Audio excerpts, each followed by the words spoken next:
शिव बाबा पधारे, बोलते ध्वनियों,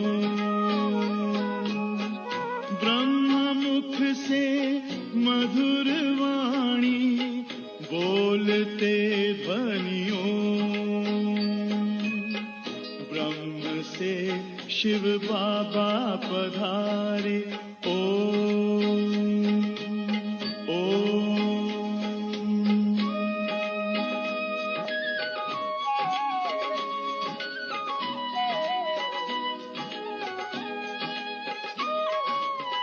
ओम की इस मधुर ध्वनि से किया परिवर्तन, प्रेम शांति सिखा के बदला सभी का जीवन। आदिदेव प्रजापिता श्री बोलते ध्वनियों, ब्रह्म मुख से मधुर वाणी, बोलते ध्वनियों, ब्रह्म से शिव बाबा पधारे।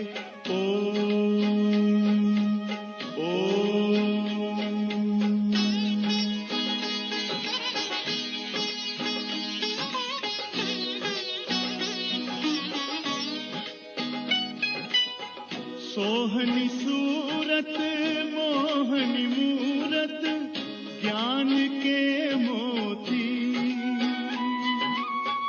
भव्य मुख पर चंद्रमासी, चमकती ज्योति, दिव्य दर्शन दिव्य वाणी, बोलते ध्वनियों, ब्रह्म मुख से मधुर वाणी, बोलते ध्वनियों, ब्रह्म से शिव बाबा पधारे।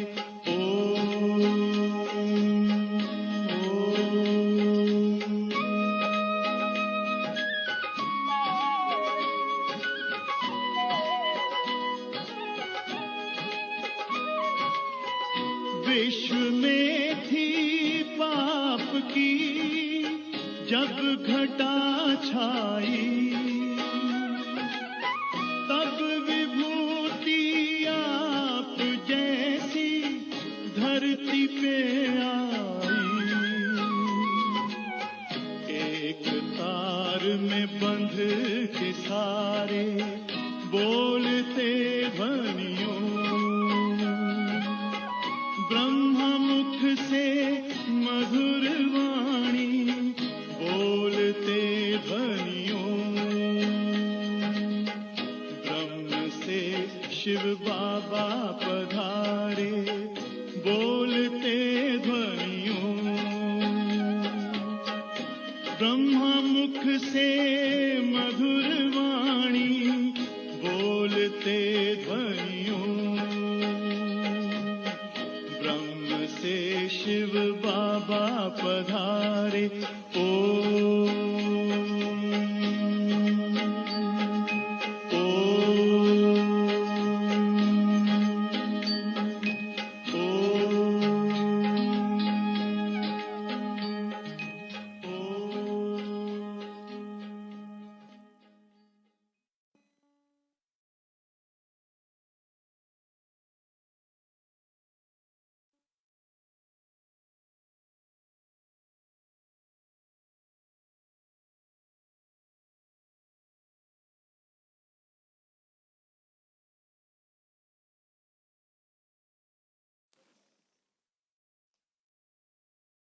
ओम शांति। आज प्यारे बाबाको महावाक्य छ असोज 21 गते बिहीबारको। बाबाले सारमा भन्दै हुनुहुन्छ, मिठे बच्चे नराम्रो नसुन। के नसुन? नराम्रो नसुन। एक बाबाको कुरा नै सुन्नु छ। एक बाबाको कुरा नै सुन्नु छ। गृहस्थ व्यवहारमा रहेर कमल फूल समान रहनु छ। कमल फूल समान रहनु छ। मिठे बच्चे किन गर भन्नुभयो बाबाले? नराम्रो नसुन। हिजो पनि बाबाले भन्नुभएको थियो नि, मैले सुनाएको ज्ञान मात्रै सुन, अरूको नसुन। किन अरे? हिजोको मूल्यमा बाबाले भन्नुभएको, किनकि म थोरै समयको लागि मात्रै आउँछु नि। बाबा थोरै समयको लागि आउनुहुन्छ, त्यही भएर के भन्नुहुन्छ, हामी पनि कहीँ जान्छौँ, हामीलाई एकदम हतार छ भने के भन्छौँ, हामी एकैछिन मात्रै तपाईँलाई भेट्न आएको, एकैछिन मेरो कुरा सुन्नुहोस् न भन्छौँ नि। त्यस्तै बाबा पनि 5000 वर्षमा एकैछिनका लागि सङ्गम युगमा आउनुहुन्छ। त्यही भएर के भन्नुहुन्छ, अब अन्ततिर मन बुद्धि नलगाऊ, मैले भनेकै सुन, किनकि म अरू बेला आउन भ्याउँदिनँ, पाउँदिनँ। अहिले म आएको बेलामा मैले भनेकै कुरा सुन, मान, किनकि बाबाले भनेको सुनेर मान्यो भने कसलाई फाइदा हुन्छ? हामी आफैलाई फाइदा हुन्छ। आज पनि बाबाले हिजो भन्दै टेरेन होला, त्यही भएर आज पनि याद दिलाउनुहुन्छ। हिजो भन्यो, हिजै बिर्सियो, त्यही भएर फेरि दोहोऱ्याउँदै हुनुहुन्छ। आज सारमा नै मिठे बच्चे नराम्रो नसुन, एक बाबाको कुरा नै सुन्नु छ। गृहस्थ व्यवहारमा रहेर कमल फूल समान रहनु छ। प्रश्न छ, कुन खेललाई यथार्थ रीतिसँग जान्ने बच्चा? कुन खेललाई यथार्थ रीतिसँग जान्ने बच्चा कहिल्यै अन्योलमा पर्न सक्दैन? कुन खेललाई यथार्थ रीति जान्ने बच्चा कहिल्यै अन्योलमा पर्न सक्दैन? कुन खेललाई होला? ड्रामाको खेललाई जान्नेवाला बच्चा कहिल्यै पनि अन्योलमा अलमलमा पर्न सक्दैन। उत्तर छ दुःख र सुख। भक्ति र ज्ञानको जुन खेल चल्छ, के को खेल चल्छ यहाँ? दुःख र सुख, भक्ति र ज्ञानको जुन खेल चल्छ, यसलाई यथार्थ रीतिसँग जान्ने बच्चा, यसलाई यथार्थ रीतिसँग जान्ने बच्चा कहिल्यै अन्योलमा पर्दैन। कहिल्यै अन्योलमा पर्दैन। तिमीलाई थाहा छ भगवानले कसैलाई दुःख दिनुहुन्न। तिमीलाई थाहा छ भगवानले कसैलाई दुःख दिनुहुन्न। उहाँ हुनुहुन्छ, के हुनुहुन्छ बाबा? दुःख हर्ता, सुख कर्ता। उहाँ हुनुहुन्छ दुःख हर्ता, सुख कर्ता। सबै दुखी भएपछि नै दुःखबाट छुटाउन उहाँ आउनुहुन्छ। सबै दुखी भएपछि नै दुःखबाट छुटाउन उहाँ आउनुहुन्छ। कुन खेललाई यथार्थ रीतिसँग जान्ने बच्चा कहिल्यै अन्योलमा पर्न सक्दैन? कुन खेललाई रहेछ? दुःख र सुख, भक्ति र ज्ञानको जुन खेल चल्छ, यसलाई यथार्थ रीतिसँग जान्ने बच्चा कहिल्यै अन्योलमा पर्दैन। तिमीलाई थाहा छ भगवानले कसैलाई दुःख दिनुहुन्न। उहाँ हुनुहुन्छ दुःख हर्ता, सुख कर्ता। सबै दुखी भएपछि नै दुःखबाट छुटाउनको आउनुहुन्छ बाबा आउनुहुन्छ। आज गीत के छ? दीपक भाइजी मुरली हेरेर आउनुभयो। यहाँ कौन आज आया सवेरे सवेरे मेरे मन के द्वारे। ओम शान्ति। बच्चाले के सुन्यौ? भक्तिको गीत। भक्तिलाई अङ्ग्रेजीमा फिलोसफी भनिन्छ। उपाधि पनि मिल्छ, डक्टर अफ फिलोसफी। अब भक्ति त साना ठुला सबैले जानेका छन्। कसैलाई पनि सोध ईश्वर कहाँ रहनुहुन्छ, भनिदिन्छन् सर्वव्यापी हुनुहुन्छ। यो पनि फिलोसफी भयो नि। अब शास्त्रहरूको कुनै पनि कुरा बाबाले सुनाउनुहुन्न। कुनै पनि भगतलाई ज्ञान सागर भनिँदैन। न उनीहरूमा ज्ञान छ, न ज्ञान सागरका बच्चा हुन्। ज्ञान सागर बाबालाई कसैले पनि जान्दैनन्, न आफूलाई बच्चा सम्झिन्छन्। भक्तले भक्ति त गर्नुहुन्छ, हामीले पनि गर्यौँ, तर न हामीलाई भगवानका बारेमा थाहा थियो, न हामीलाई आफ्ना बारेमा थाहा थियो। उनीहरू सबैले भक्ति गर्छन् भगवानसँग मिल्नको लागि, तर भगवानलाई चिनेकै छैनन् भने भक्तिबाट के फाइदा हुन्छ।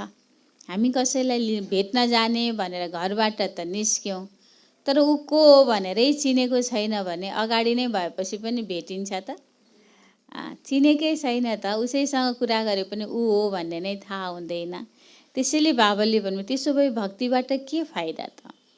धेरैलाई यो डक्टर अफ फिलोसफीको उपाधि मिल्छ। उनीहरूको बुद्धिमा त एउटै कुरा छ, ईश्वर सर्वव्यापी हुनुहुन्छ। त्यसलाई फिलोसफी सम्झिन्छन्, त्यसैले गिर्दै आएका छन्। यसैलाई भनिन्छ धर्मको ग्लानि। भगवानलाई सर्वव्यापी भन्दा भन्दै झन् गिर्दै आयो। त्यसैले बाबाले भन्नु यसैलाई भनिन्छ धर्मको ग्लानि। हामीले कुनै पनि मनुष्यसँग शास्त्रको वाद विवाद गर्न सक्दैन। कोही पनि मनुष्यसँग के को कुरालाई आधार बनाएर हामीले विवाद नगर्ने भन्नुहुन्छ बाबाले। शास्त्रमा त कहीँ के लेखिदिएको छ, कहीँ के लेखिदिएको छ, एकनास त कहीँ पनि छैन।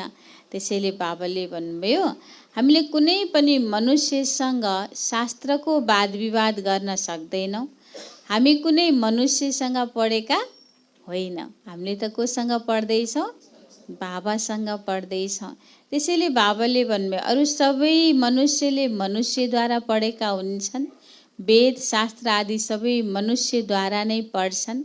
बनाएका पनि शास्त्र कसले लेखेको होला? भगवानले आएर लेख्नु भएको हो त होइन। बनाएका पनि मनुष्यहरूले नै हुन्। तिमीलाई त यो ज्ञान सुनाउने हुनुहुन्छ एउटै रुहानी पिता। उहाँ एकैपटक आएर सम्झाउनुहुन्छ। अब हामीलाई मिठे बच्चे के भन्नुभएको थियो अरे? आज बाबाले सारमा के भन्नुभएको थियो? नराम्रो नसुन। त्यसैले आज बाबाले सम्झाउँदै हुनुहुन्छ। के भन्नुहुन्छ? अब हामीलाई कुनै मनुष्यद्वारा केही पनि सिक्नु छैन। तिमीले अब रुहानी बाबाबाट ज्ञान नै सुन्नु छ। सुन्नेवाला हौ को? रुहानी बच्चा। कसले सुनाउनुहुन्छ? रुहानी बाबाले सुनाउनुहुन्छ। सुन्नेवाला हौ रुहानी बच्चा आत्माहरू। त्यो ज्ञान सबै मनुष्यले मनुष्यलाई सुनाउँछन्। यो हो रुहानी पिताको ज्ञान, त्यो हो मनुष्यहरूको ज्ञान। यी बाबा पनि मनुष्य हुन् नि। ब्रह्मा बाबा पनि को नै हुनुहुन्छ? मनुष्य नै हुनुहुन्छ। भन रुहानी पिताले यिनीद्वारा सुनाउनुहुन्छ। यहाँ कोही व्यक्तिले सुनाउने त होइन, तर भगवानको आफ्नो शरीर नभएको कारणले शिव बाबाले ब्रह्मा बाबालाई आधार बनाउनुहुन्छ। हामी आत्माहरूले सुन्छौँ। हामी आत्माले फेरि शरीरद्वारा अरूलाई सुनाउँछौँ। यो हो रुहानी ज्ञान। बाँकी सबै हुन् जिस्मानी ज्ञान। भक्तिमा शरीरको पूजा गर्छन्। भक्तले सबैले कसको पूजा गर्नुहुन्छ? शरीरकै पूजा गर्नुहुन्छ। बाबा भन्नुहुन्छ तिमीले आफूलाई मनुष्य वा भगत नसम्झ। आफूलाई के सम्झ? आत्मा सम्झेर म बाबालाई याद गर। तिमी आत्माहरू भाइ भाइ हौ। गायन पनि गरिएको छ, आत्मा परमात्मा अलग रहे बहुकाल। हामीले कुनै पनि मनुष्यसँग ज्ञान सुन्नु छैन। कसैले प्रश्न सोध्यो भने भन हाम्रो ज्ञान कुनै शास्त्रको ज्ञान होइन। हामीले त्यसलाई फिलोसफी भन्छौँ, अर्थात् भक्ति मार्गको ज्ञान। सद्गति दिने ज्ञान केवल एक बाबाले नै दिनुहुन्छ। सर्वका सद्गति दाता एकलाई नै गायन गरिएको छ। त्यसैले तिमी बच्चाहरूले कसैसँग के गर्नु हुँदैन अरे? भक्तिका कुरालाई लिएर वाद विवाद गर्नु छैन। बाबा भन्नुहुन्छ ज्ञानको अतिथि, ज्ञान सागर म हुँ। मैले तिमीलाई कुनै शास्त्र आदि सुनाउँदिन। हाम्रो यो हो रुहानी ज्ञान, बाँकी सबै हुन् जिस्मानी ज्ञान। ती सत्सङ्ग आदि सबै हुन् भक्ति मार्गको लागि। यहाँ कसले सुनाउनुहुन्छ? आत्माका पिता बसेर आत्माहरूलाई सम्झाउनुहुन्छ। त्यसैले देही अभिमानी बन्न बच्चाहरूलाई मेहनत लाग्छ। बाबाले त कसलाई सुनाउनुहुन्छ? आत्मालाई ज्ञान सुनाउनुहुन्छ। हामीले पनि आफूलाई के सम्झेर सुन्नु छ? आत्मा सम्झेर ज्ञान सुन्नु छ। तर बाबाले भन्नुभयो आत्मा अभिमानी बन्न बच्चाहरूलाई मेहनत लाग्छ। हामी आत्माहरूले बाबासँग वर्षा लिन्छौँ। बाबाका बच्चाहरू अवश्य बाबाको गद्दीको हकदार हुन्छन् नि। लक्ष्मीनारायण पनि देहधारी हुन्। उनका बच्चाहरूले जिस्मानी पिताबाट वर्षा पाउँछन्। यो कुरा नै बेग्लै छ। सतयुगमा पनि जिस्मानी कुरा हुन्छ। त्यहाँ यो भनिँदैन रुहानी पिताबाट वर्षा मिल्छ। स्वर्गमा कसैले आत्माको बुवाको बारेमा थाहा हुन्छ त? हुँदैन। देह अभिमानलाई तोड्नु छ। हामी आत्मा हौँ र बाबालाई याद गर्नु छ। यसलाई नै भारतवर्षको प्राचीन योग भनेर गायन गरिएको छ। याद शब्द यो नेपाली हो कि हिन्दी हो? बाबाले त हिन्दी हो भन्नुभयो। हामीले मुरलीलाई नेपाली बनाएर पढेपछि त याद त नेपालीमा पनि हुन्छ नि। यो ज्ञान अहिले तिमीलाई कसले दिएको छ? यो कुनै मनुष्यले जान्दैन। जन्म जन्मान्तर मनुष्यले मनुष्यसँग कुरा गर्दै आएका छन्। अहिले रुहानी पिताले कोसँग कुरा गर्दै हुनुहुन्छ? रुहानी बच्चाहरूसँग कुरा गर्नुहुन्छ। परमात्माले सुनाउनुहुन्छ। त्यसैले यसलाई रुहानी आध्यात्मिक ज्ञान भनिन्छ। गीतालाई पनि उनीहरूले आध्यात्मिक ज्ञान सम्झिन्छन्। तर त्यसमा नाम कसको? तर त्यसमा नाम कृष्ण अर्थात् देहधारीको राखिदिएका छन्। बाबा भन्नुहुन्छ कुनै पनि मनुष्यमा यो ज्ञान हुन सक्दैन। कहिल्यै पनि कसैले तिमीसँग वाद विवाद गर्यो भने भन यो हो भक्तिको ज्ञान। सबैले जे जान्नु भएको छ त्यसकै बारेमा सुनाउनुहुन्छ। त्यसैले कसैले हामीसँग विवाद गर्नुभयो भने के भन्ने? यो हो भक्तिको ज्ञान, मनुष्यद्वारा बनाइएका शास्त्रहरूको ज्ञान। सत्य ज्ञान त एक ज्ञान सागर बाबासँग मात्र छ। उहाँ स्वयंले ज्ञान दिइरहनु भएको छ। उहाँलाई परम पिता भनिन्छ। पूजा पनि उहाँ निराकारको हुन्छ। यदि अरू निराकारीहरूको पूजा हुन्छ भने उनीहरू पनि उहाँका बच्चाहरू नै हुन्। शालिग्रामको पनि पूजा हुन्छ नि। त्यसैले बाबाले भन्नुभयो माटोका शालिग्राम बनाएर पूजा गर्छन्, रुद्र यज्ञ रच्छन्। तिमीले जानेका छौ उहाँ परम पिता परमात्मा कहाँ रहनुहुन्छ? निराकारी दुनियाँमा रहनुहुन्छ। हामी आत्माहरू पनि त्यहाँ रहन्छौँ। उहाँ ज्ञानको सागर आएर ज्ञान सुनाएर सबैको सद्गति गर्नुहुन्छ। उहाँ हुनुहुन्छ परभन्दा पर रहने परमपिता परमात्मा। सबै आत्मा भाइहरूलाई पाठ मिलेको छ, जसले फेरि शरीर धारण गरेर भाइ बहिनी बन्छन्। आत्मा सबै एक बाबाका बच्चा हुन्। हामी सबै कसको बच्चा? एकै बाबाको बच्चा हौँ। आत्माले शरीर धारण गरेपछि मात्र स्वर्गमा सुख अनि नरकमा के पाउँछ? आत्माले शरीर धारण गरेपछि स्वर्गमा सुख, नरकमा दुःख पाउँछ। यस्तो किन हुन्छ? सम्झाइन्छ ज्ञान र भक्ति। त्यो हो दिन, त्यो हो रात। ज्ञानद्वारा सुख, भक्तिद्वारा दुःख, यस्तो खेल बनेको छ। यस्तो होइन दुःख सुख सबै भगवानले नै रच्नुहुन्छ। त्यसो भन्न मिल्छ त? मिल्दैन। भगवानलाई बोलाउँछन् नै तब जब दुखी हुन्छन्। सम्झिन्छन् पनि उहाँ सुख दिनेवाला हुनुहुन्छ। फेरि जब सुखको समय पुरा हुन्छ अनि फेरि के सुरु हुन्छ? अनि फेरि रावण 5 विकारका कारण दुःख सुरु हुन्छ।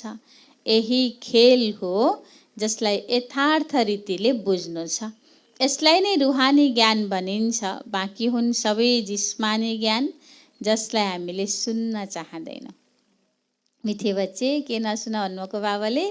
नराम्रो नसुन। त्यसैले बाबाले भन्नुहुन्छ सबै मनुष्यले लेखेका शास्त्र हुन्, मनुष्यले सुनाएको ज्ञान हुन्, जसबाट हामीले हरेक जन्म गिर्दै आयौँ। यसैले अब भगवानले हामीलाई चढ्ती कलामा लैजानको लागि जो सत्य ज्ञान सुनाउनुहुन्छ त्यो नै हामीले सुन्नु छ। बाँकी सबै हुन् जिस्मानी ज्ञान जसलाई हामीले सुन्न चाहँदैनौँ। हामीलाई हुकुम मिलेको छ। किन हामी सुन्न चाहँदैनौँ?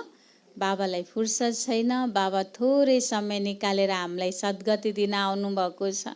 त्यसैले हामीलाई हुकुम मिलेको छ, केवल म निराकार बाबाबाट नै ज्ञान सुन।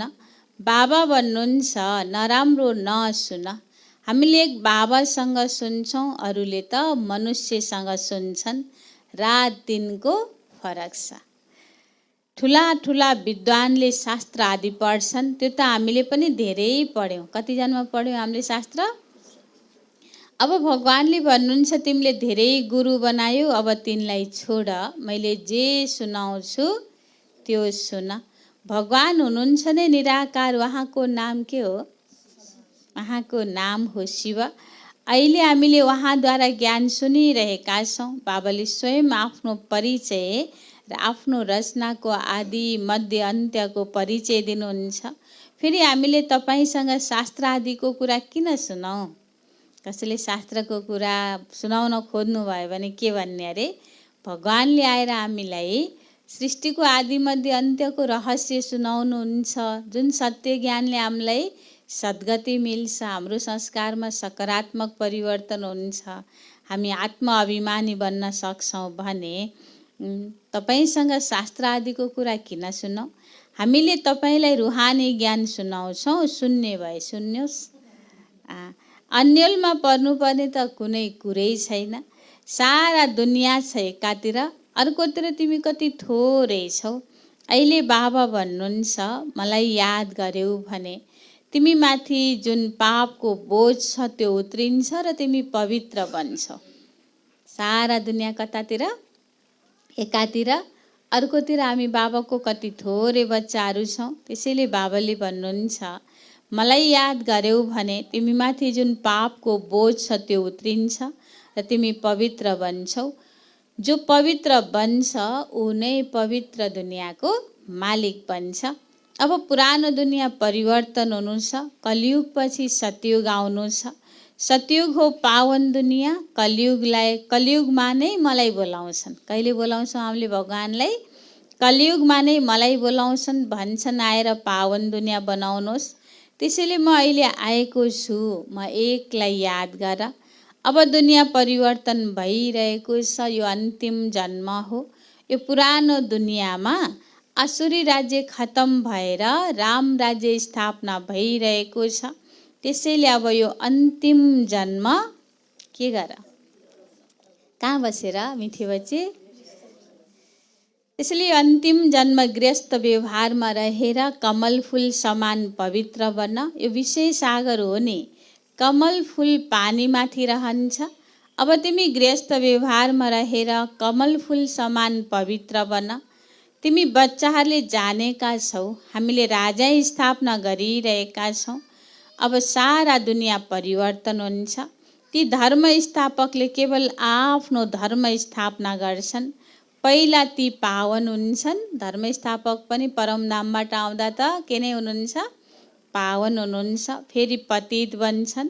सद्गुरु त एक मात्रै सद्गति दाता हुनुहुन्छ। जब सद्गतिमा जान चाहन्छन् अनि मनुष्यले गुरु बनाउँछन्। किन गुरु गर्नु हुँदो रहेछ? सद्गतिमा जान चाहन्छन् अनि मनुष्यले गुरु बनाउँछन्। जब पाप धेरै हुन्छ अनि रुहानी बाबाले ज्ञान सुनाउनुहुन्छ। भक्तिको फल के हो? ज्ञान। तिमीलाई बाबासँग भगवानसँग मिल्छ। भगवानले कुनै भक्ति सिकाउनुहुन्न, के को फल दिन आउनुहुन्छ? भक्तिको फल दिन आउनुहुन्छ। उहाँले त ज्ञान दिनुहुन्छ, भन्नुहुन्छ म एकलाई याद गर्यौ भने तिम्रो विकर्म विनाश हुन्छ। किन बाबाले भक्ति सिकाउनुहुन्न? जसले जे जानेको छ त्यही सिकाउनुहुन्छ। बाबाले कहिले भक्ति गर्नुपर्छ त कसैको? पर्दैन। बाबा त सधैँ भगवान हुनुहुन्छ, पूज्य हुनुहुन्छ। त्यसैले हामीलाई पनि पूज्य बनाउनुहुन्छ, पुजारी बनाउनुहुन्न। उहाँले त ज्ञान दिनुहुन्छ, भन्नुहुन्छ म एकलाई याद गर्यौ भने तिम्रो विकर्म विनाश हुन्छ। पावन बन्ने अरू कुनै बाटो छैन। नयाँ दुनियाँमा सबै स्वर्गवासी थिए, अहिले पुरानो दुनियाँमा सबै नरकवासी छन्। त्यसैले बाबा भन्नुहुन्छ म सबैको उद्धार गर्न आउँछु, म नै आएर रुहानी ज्ञान दिन्छु। बाबाले आफ्नो परिचय दिइरहनु भएको छ, म तिम्रो पिता हुँ। बाबाले के गर्दै हुनुहुन्छ, हामीलाई आफ्नो परिचय दिनुहुन्छ, म तिम्रो पिता हुँ। अहिले यो हो नर्क, नयाँ दुनियाँलाई स्वर्ग भनिन्छ। यस्तो त कसरी भन्न सकिन्छ, यहाँ नै स्वर्ग छ, यहाँ नै नर्क छ। जोसँग धेरै धन छ उसलाई कहाँ सम्झिन्छन्, स्वर्गमा छ। स्वर्ग त हुन्छ नै नयाँ दुनियाँमा, यहाँ स्वर्ग कहाँबाट आयो। त्यसैले हामीले कुनै मनुष्यको कुरा सुन्दैनौँ, किनकि मनुष्यको कुरामा कुनै यथार्थ छैन, उन्नति प्रगति छैन, सद्गति छैन। त्यसैले हामीले कुनै मनुष्यको कुरा सुन्दैनौँ। बाबा भन्नुहुन्छ तिमी तमो प्रधानबाट सत्व प्रधान बन्नु छ भने, बाबाले कर पनि गर्नुहुन्न, तर के छ भने यदि तमो प्रधानबाट सत्व प्रधान बन्नु छ भने म एकलाई याद गर, सारा दिन यो ज्ञान बुद्धिमा रहनुपर्छ।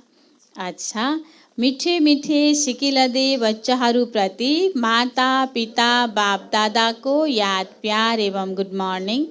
रुहानी बाबाको रुहानी बच्चाहरूलाई नमस्ते। रुहानी बच्चाहरूको रुहानी बाप दादालाई याद प्यार गुड मर्निङ, नमस्ते नमस्ते।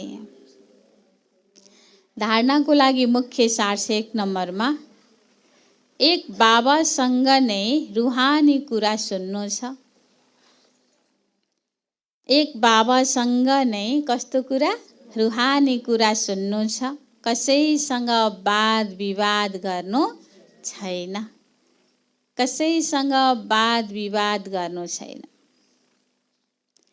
एक बाबासँग नै रुहानी कुरा सुन्नु छ, कसैसँग वाद विवाद गर्नु छैन। 2 नम्बरमा छ, देही अभिमानी बन्ने मेहनत गर्नु छ। देही अभिमानी बन्ने मेहनत गर्नु छ। सत्व प्रधान बन्नको लागि, सत्व प्रधान बन्नको लागि एक बाबाको यादमा रहनु छ। सत्व प्रधान बन्नको लागि एक बाबाको यादमा रहनु छ। देही अभिमानी बन्ने मेहनत गर्नु छ। सत्व प्रधान बन्नको लागि एक बाबाको यादमा रहनु छ। हिजोको वरदान के थियो? अनि सम्पूर्ण फरिस्ता। कस्तो रमाइलो वरदान थियो है। आज बाबाको वरदान छ, बाबाको हात र साथको स्मृतिद्वारा, बाबाको हात र साथको स्मृतिद्वारा मुस्किललाई सहज बनाउने, मुस्किललाई सहज बनाउने, बेफिक्र वा निश्चिन्त भव, बेफिक्र वा निश्चिन्त भव। सबभन्दा सजिलो के गर्नुहुन्छ? चिन्ता गर्नुहुन्छ कि निश्चिन्त हुनुहुन्छ? है, चिन्ता गर्ने बानी परे नि। अब बाबाले भन्नुहुन्छ त्यो चिन्ता गर्ने बानीलाई चिन्तनमा कसरी, निश्चिन्त कसरी बन्ने? बाबाको हात र साथको स्मृतिद्वारा केलाई सहज बनाउने? मुस्किललाई सहज बनाउने। के भव? बेफिक्र वा निश्चिन्त भव। ल कसले भन्ने वरदान? बाबाको हात र साथको अनुभवद्वारा मुस्किललाई सहज बनाउने। के भव? बेफिक्र वा निश्चिन्त भव। भोलि सबैले भन्नुपर्छ है। बाबाको हात र साथको स्मृतिद्वारा मुस्किललाई सहज बनाउने, बेफिक्र वा निश्चिन्त भव। जसरी कुनै ठुलो व्यक्तिको हातमा हात भयो भने स्थिति बेफिक्र वा निश्चिन्त रहन्छ, यसै गरी हर कर्ममा यही सम्झिनुपर्छ। जे गर्दा पनि के सम्झिने? बाप दादा मेरो साथमा पनि हुनुहुन्छ र मेरो यस अलौकिक जीवनको हात उहाँको हातमा छ। बाप दादा कहाँ हुनुहुन्छ? मेरो साथमा पनि हुनुहुन्छ र मेरो यो अलौकिक जीवनको हात उहाँको हातमा छ। अर्थात् जीवन उहाँमा नै समर्पित छ। म जे छु जस्तो छु कसको हुँ? बाबाको हुँ। मैले यो जीवन बाबालाई अर्पण गरिसकेँ। त्यसैले मेरो यस अलौकिक जीवनको हात उहाँको हातमा छ। अर्थात् जीवन उहाँमा नै समर्पित छ। बुवा आमाले आफ्नो छोरीको हात ज्वाइँको हातमा राख्दा के भन्नुहुन्छ? पाले पुण्य मारे पाप भन्नुहुन्छ। ज्वाइँ अलिकति खानदानिया पनि अनि अलिकति सम्पन्न अनि पदमा पनि ठुलो पदमा सबैले पत्याएको भयो भने बुवा आमालाई के लाग्छ? ढुक्क लाग्छ नि। सबभन्दा पत्याएको सबैले मान्ने सबभन्दा ठुलो त को हो? बाबा। त बाबाको हातमा हाम्रो जीवन रूपी हात जब हामीले सुम्पिन्छौँ, हरेक कर्म गर्दा यही सम्झिनुपर्छ, बाप दादा मेरो साथमा पनि हुनुहुन्छ र मेरो यस अलौकिक जीवनको हात उहाँको हातमा छ। अर्थात् जीवन उहाँमा नै समर्पित छ। त्यसैले जिम्मेवारी पनि कसको नै छ? उहाँकै हुन जान्छ। सबै बोझ बाबामाथि राखेर आफूलाई हल्का गर। सबै बोझ कसलाई दिने? केही कुराले चिन्ता लागेको छ? यदि छ भने पनि आजदेखि के गर्ने? सबै बोझ बाबामाथि राखेर आफूलाई हल्का गर। बोझ उतार्ने वा मुस्किललाई सहज गर्ने साधन हो बाबाको हात र साथ। मुस्किललाई सजिलो बनाउने, आफ्नो बोझ उतार्ने सजिलो साधन के रहेछ? बाबाको हात म माथि छ। बाबाको साथ सधैँ मसँग छ। बाबा मेरो साथमा हुनुहुन्छ। मेरो जीवन रूपी ढुङ्गा कसले चलाइराख्नु भएको छ? बाबालाई। सबै बोझ पनि कसलाई? यहाँ मात्रै कि घरमा गएपछि पनि? ल, बाबाको हात र साथको स्मृति सम्झिन पर्छ। स्मृतिद्वारा चिन्ता पनि सोचेरै हुन्छ, चिन्तन पनि सोचेरै हुन्छ, निश्चिन्त र बेफिकर पनि सोचेरै हुन्छ। त्यसैले बाबाले भन्नुभयो बाबाको हात र साथको स्मृतिद्वारा मुस्किललाई सहज बनाउने, बेफिकर वा निश्चिन्त भव। स्लोगन छ, पुरुषार्थमा सच्चाइ भयो भने, पुरुषार्थमा सच्चाइ भयो भने बाप दादाको मद्दतको अनुभव गर्छौ। वरदानलाई प्र्याक्टिकल गर्न बाबालाई के चाहिन्छ? फेरि सच्चाइ चाहिन्छ। त्यसैले पुरुषार्थमा सच्चाइ भयो भने बाप दादाको मद्दतको अनुभव गर्छ। बाबालाई के मनपर्छ? सच्चाइ मनपर्छ। बाबालाई खुसी पार्न छ भने अरू केही गर्नु पर्दैन। सच्चे दिल पर साहेब राजी। पुरुषार्थमा सच्चाइ भयो भने बाप दादाको मद्दतको अनुभव गर्छौ। ओम शान्ति। आज मम्माको महावाक्य छ। पहिलो नम्बरमा छ, ज्ञान योग एवं दैवी गुणहरूको धारणा जीवनको आधार हो। यो कुरा त तिमीलाई निश्चय छ, परमपिता परमात्माद्वारा हामीलाई यो ज्ञान मिलिरहेको छ। यस ज्ञानमा मुख्य 3 पोइन्ट छन् जसको लागि तिमीले पुरुषार्थ गर्ने कुरामा ध्यान दिनुपर्छ।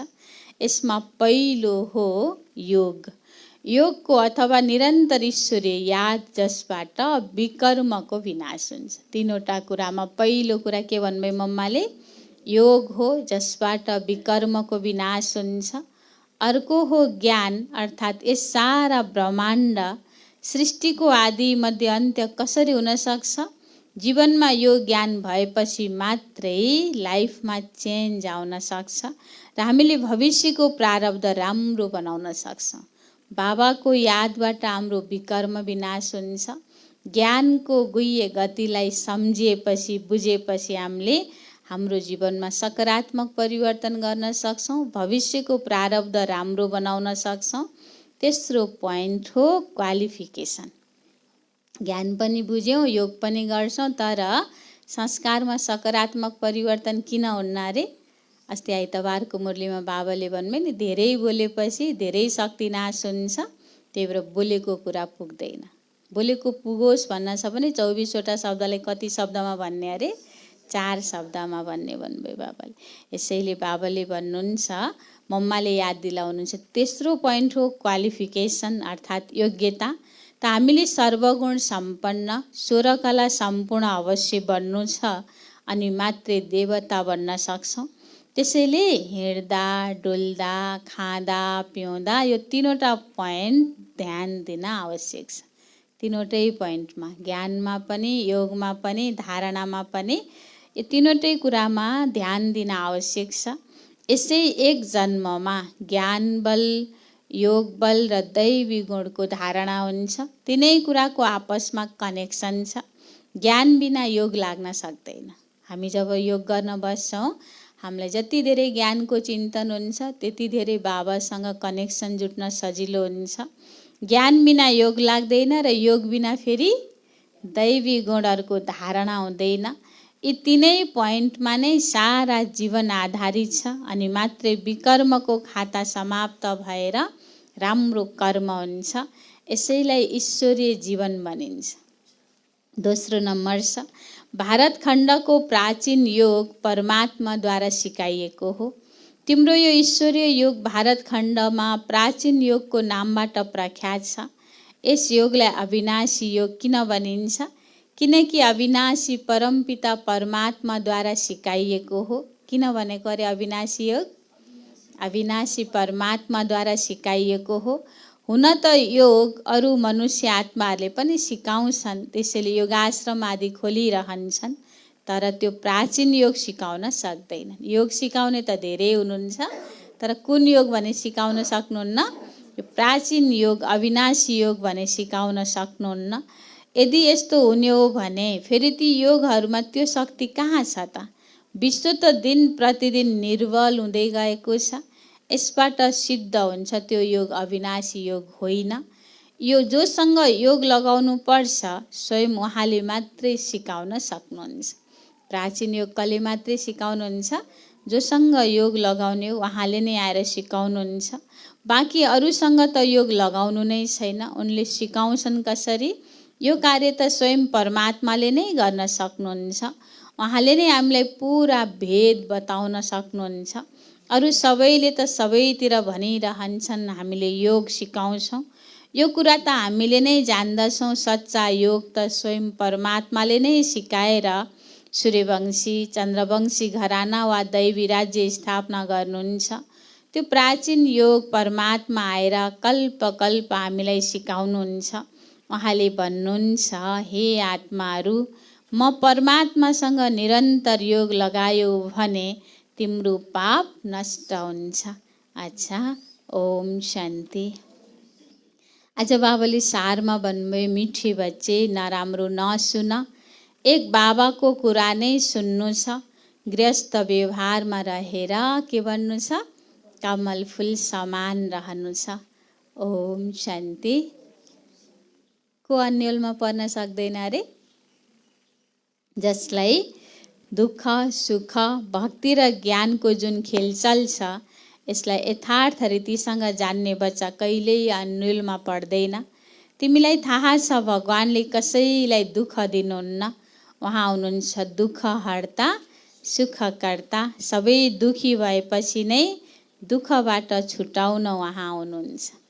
ओम शान्ति। आज त हाम्रो दुईटै हातमा लड्डु, सद्गुरुबार पनि अनि घटस्थापना पनि। सङ्गम युगको यादगार पर्व हामीले स्पेसल विजयादशमीका लागि तयारी गर्दैछौँ। भक्तिको हिसाबले पनि घटस्थापनामा के गर्नुहुन्छ? घडा स्थापना गर्नुहुन्छ, बाहिर बाहिर गोबर लगाउनुहुन्छ अनि जमरा रोप्नुहुन्छ। हाम्रो शरीरमा पनि टाउको के जस्तो छ? घैँटो जस्तै छ।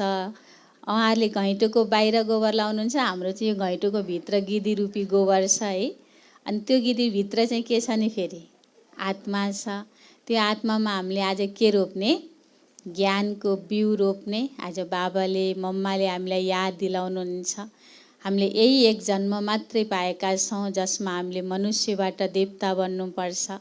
कति दिन बाँकी छ त्यो पनि थाहा छैन। त्यसैले दिनदिनै बाबाले हामीलाई अटेन्सन दिलाउनुहुन्छ। कसैका कुरा नसुन, कसैसँग विवाद नगर।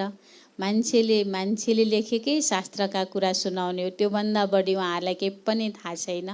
त्यो ज्ञानबाट समाज दुर्गतिमै गएको प्रमाण हामी सबैले देखिराखेका छौँ। त्यसैले बाबाले याद दिलाउनुहुन्छ, छोटो समय छ, गर्न धेरै बाँकी छ। त्यसैले बाबाले भनेकै सुन्नु छ, बाबाले दिएका ज्ञान रत्नहरूको बीजारोपण गर्नु छ।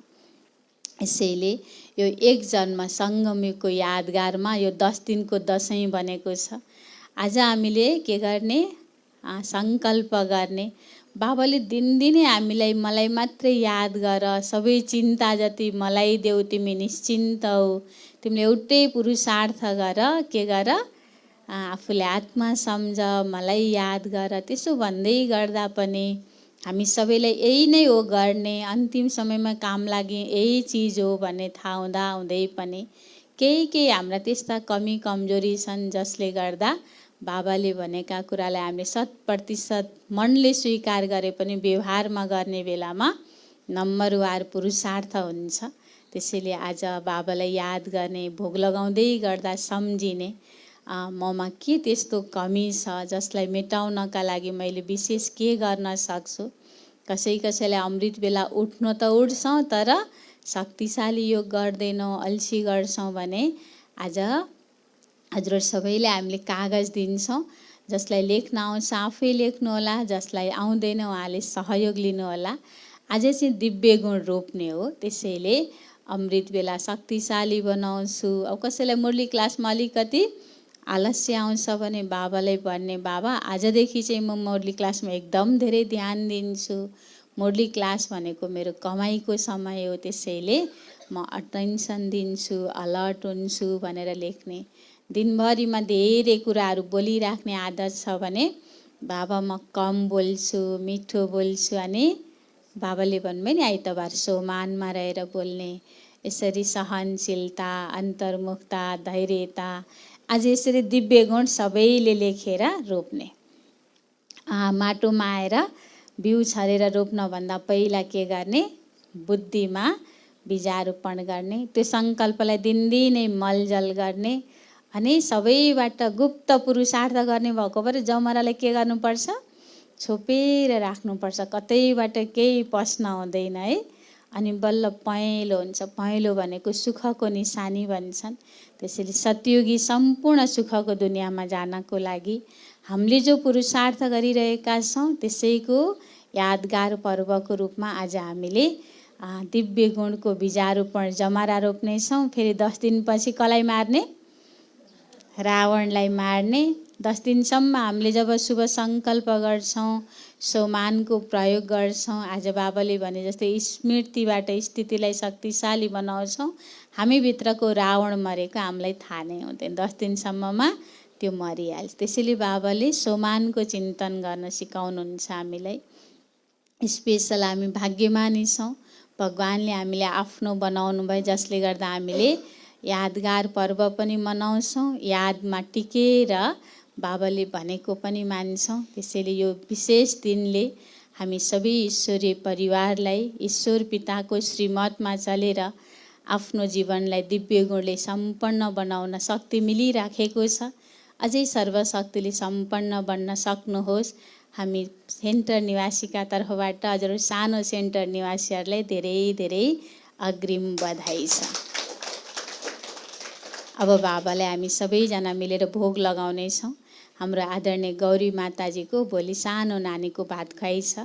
हजुरहरू आज जो आउनुभएको छ र कोही हजुरहरूको साथीहरू छुट्नु भएको छ भने उहाँहरूलाई पनि निमन्त्रणा दिनुहोला। माताजीले सबै बाबाको बच्चाहरूलाई बाबाको घरमा नातिनीको नाममा भोग खुवाउन सङ्कल्प गर्नुभएको छ। नातिनीकै नाममा लौकिक परिवारलाई ल्याएर बाबाको घरको अन्न मुखमा पार्न पाए केही सद्बुद्धि आउँथ्यो कि भनेर रहर गर्नुभएको छ। यसैले हामी सबैले भोलि पनि बाबालाई भोग लगाउनेछौँ। आज पनि भोग लगाउँदै गर्दा स्पेसल दिव्य गुणको चिन्तन गर्नेछौँ।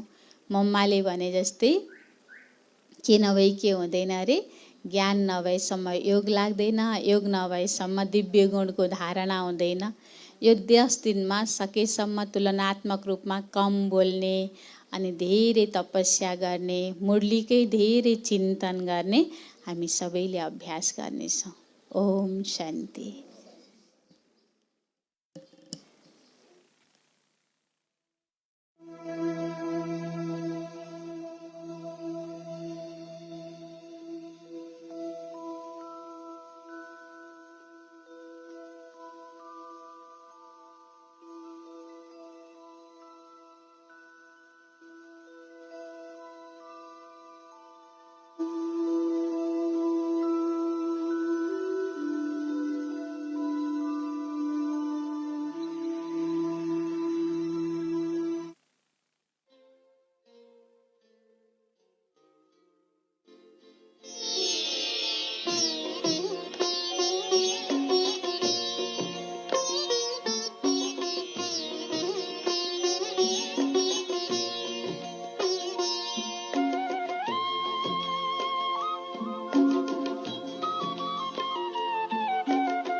पंछी रे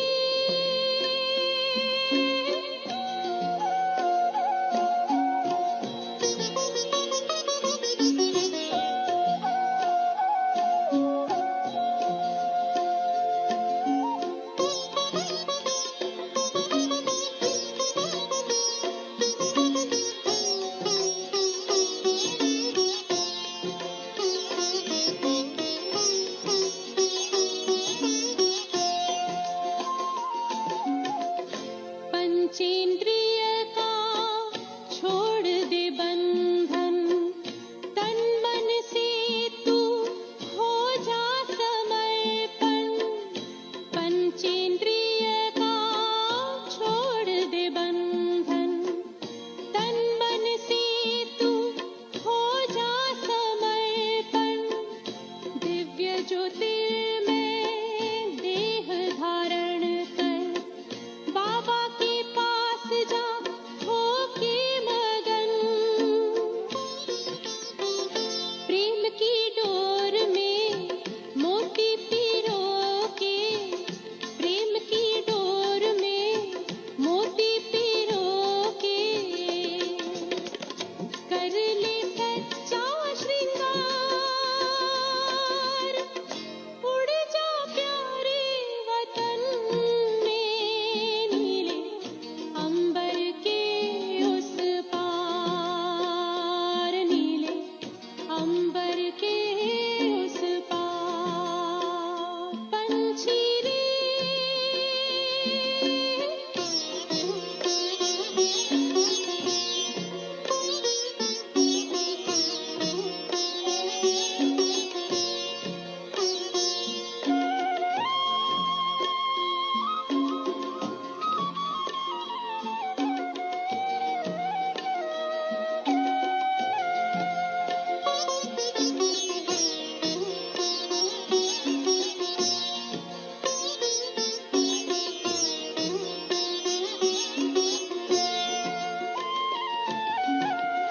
बन के फरिश्ता बाबा से मिलना, देना संदेश हमारा।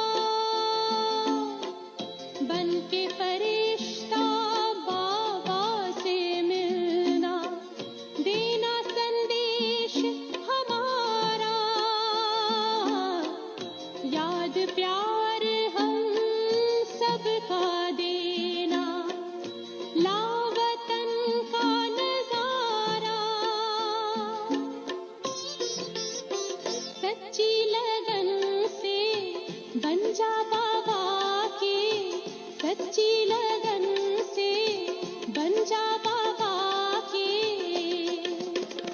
तू गले को हार, उड़ जा प्यारे वतन में, नीले अंबर के उस पार।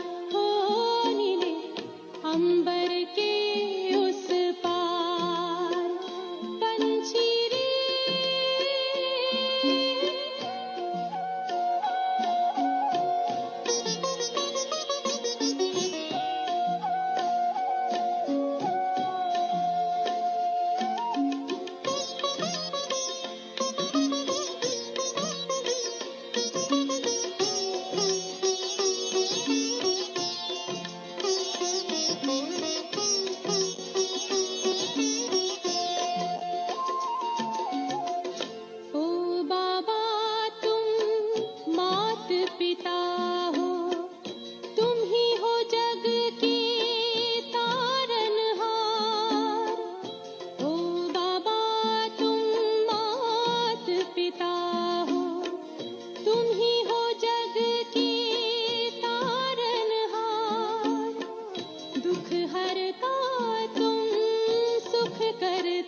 तेरी याद का अमृत पीते